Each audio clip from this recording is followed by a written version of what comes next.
Yeah, the weather is absolutely going to play a part tonight. It's gusty, it's windy, it's unpleasant, I think, is probably the way to describe it, but we'll just rattle straight on with the team news. Both teams have completed their warm-ups and they are just back in getting ready for the game.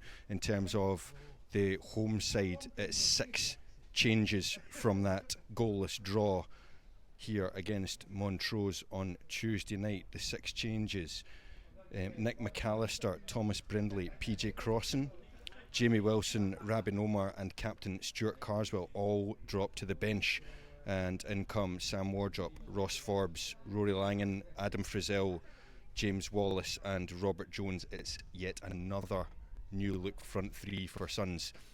So they will line up with Sam Ramsbottom, Sam Wardrop, Rico Katongo, Rory Langan, James Wallace, Adam Frizzell, Ryan McGeever, Morgan Neal, Ross Forbes, Robert Jones and Nat Wedburn. Any idea what order that team sheet was in that we've been given? I was just reading it politely and then I noticed how out of sorts that order is. But the bigger changes from the away side tonight, they have made 9 changes from their 2-2 draw against Partick Thistle. Again on Tuesday night, the only surviving members are Chris Higgins and Cole McKinnon. So out go Long, Watson, Slattery, Swanson, Davidson, Denham, Wallace, Smith and Murdoch. Come out the tunnel to stand around in this whilst the nets get sorted. Yeah, it really is bitingly cold. I mentioned on Tuesday night, at least at the start of the game, it was fairly pleasant, and it morphed into this type of weather. With it starting like this now, who knows what it's going to be like in an hour or so.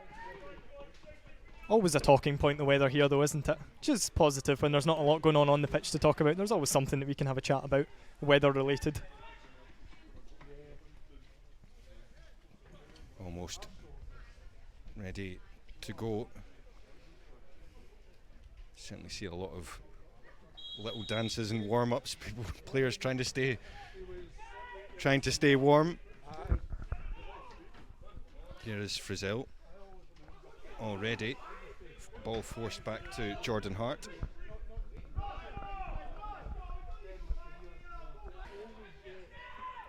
On Tuesday night, I feel like the referee perhaps played advantage there, but it's just going to go for the corner kick. Rory Langan still down. To be honest, on first glance I actually thought it looked like it could have been a foul in favour of East Fife. Looked like Langan had kind of got in the way of the East Fife defender there. Good opportunity for Ross Forbes, so an in-swinging corner into these conditions. He'll fancy putting Jordan Hart under a wee bit of early pressure, I think. Ross Forbes back in the side after suspension, missed 2 games. Near post, it's taken a flick off, I think it was Dunlop, and it's just gone over the post. And it's away to safety, certainly for East Fife. Good delivery that from Ross Forbes. It was what we were talking about. I was maybe expecting a wee bit more pace on the ball, but it certainly caused a few problems. I wonder if it maybe caught the wind and that sped up and caused Ross Dunlop to just flick it over his own crossbar there. The 32-year-old. And that's a much better cross in, and it's Ryan McGeever on the end of it. A fantastic start in this huge night. It's 1-0. Well, we said that Ross Forbes got his first delivery pretty much spot on. That was the perfect delivery for Ryan McGeever.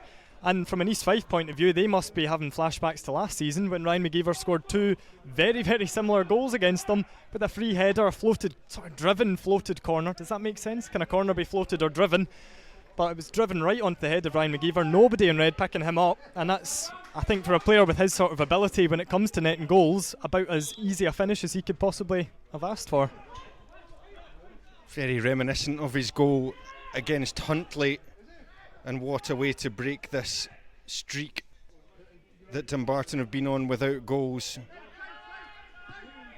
Be the first goal in the first half since the Clyde game that I missed, so that means I'm no longer the jinx. Was on a run of only 1 league goal since the restart, only 2 league goals in the last 10 league games. There's a long ball from Agnew. I think the wind caught that a little bit and it's come all the way across. And it just whistled past Sam Ramsbottom and his post. Very nearly an equaliser for the away side. I think Greg Spence will be maybe a wee bit annoyed he didn't slide in to go for that one, because it's difficult to tell from the position we're in at the back of the stand, but it looks like if he could have just stretched a wee bit more, he could have touched that ball in. McGeever, Neal and Frizzell are on the edge of the box. They're ready to start moving. Wedderburn's come to the near post. It was floated back and McGeever's actually got on the end of that. It's just caught everyone by surprise. Forbes just gave himself a little bit too much to do. I thought it came to Jones, and McGeever smashes it against the bar. And it must have taken a deflection. It's another corner, and Ryan McGeever almost with the most unlikely double. Forbes does shoot, and it's extremely close. It had Jordan Hart scrambling, and it's been given as a Dumbarton corner, much to the angst of the East Fife coaching staff, and much to the surprise of the Suns players, because they didn't react at all like that was a corner. It looked like it went pretty clearly wide of the post. It's another opportunity for Ross Forbes at a dead ball situation with the wind at his back, though, even if it is quite a fortuitous one, I'd have to say. Yeah, he was saying the other night that he believes that this squad can get out of this. It's come all the way to Neal this time, was it? I think that one actually probably was a corner, so that evens things out a wee bit.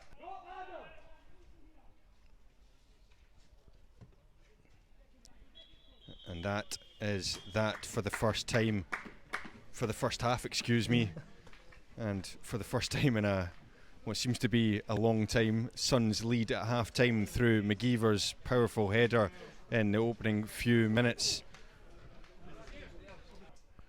Forbes with his chance to swing it in. It's McGeever again, and he just got it wrong. Came off the wrong side of the defender's head. It was a glorious opportunity for 2-0. Yeah, you're probably putting your house on Ryan McGeever putting the ball in the net from there, aren't you? From the Fifer centre half. And it's come all the way through to Sean Brown, but the flag's gone up to save Dumbarton. But Ramsbottom was there to do that anyway. Yeah, it looked like the right decision from here, but again, a wee bit concerning how easily they got in. What I will say is that Sam Ramsbottom didn't know that Sean Brown was offside there and pulled off a really, really good save. And quite a mix of youth and experience for the Fifers.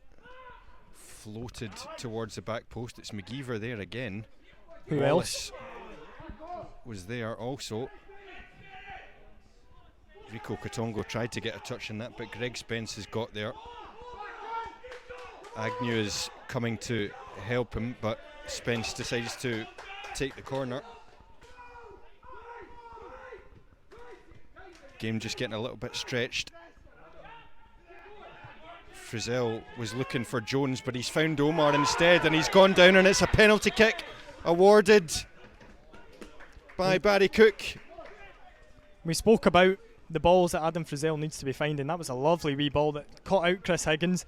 It certainly, Chris Higgins doesn't think it was a penalty. On first viewing, I thought it was a penalty. It looked like Rabin Omar had done enough just to nip in front of Chris Higgins there, and he was a bit late with the challenge.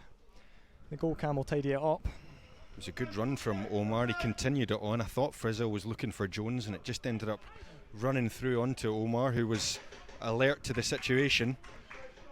And it'll be Ross Forbes tasked with trying to put Suns 2-0 up.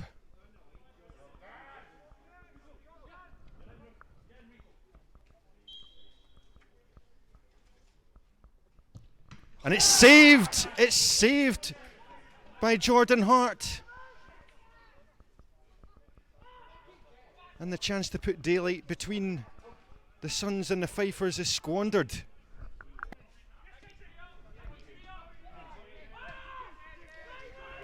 Our Suns got a chance to make amends here. Here is Omar, and he shoots, and it's thumped clear by Jordan Hart. And as you say, well, Ross Forbes and Dumbarton come to rue that miss. Nearly halfway through the second half, and it remains 1-0 to the home side. Frizzell has gone all the way through and smashed it into the top corner, much to the delight of the Suns players. Ross Forbes making amends for the penalty concession there with the ball through to Adam Frizzell. We know the quality that he has, as your voice just gives way, but we know the quality that Adam Frizzell has. He showed a lovely wee bit of skill to get past the defender and just rifled it across Jordan Hart. No chances taken there. That certainly wasn't the finish though of a man with only one goal this season, and I think Ross Forbes will be the most relieved man on the pitch. But you have to say, between the penalty, the Omar shot, it did feel like East Fife were living a bit dangerously, and it did feel like Suns maybe had a goal coming.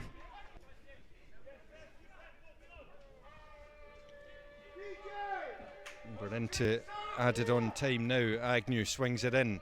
It's gone to the near post and it's dropped past Sam's Ramsbottom. Took a deflection. I couldn't see who got the final touch, but East Fife have pulled one back.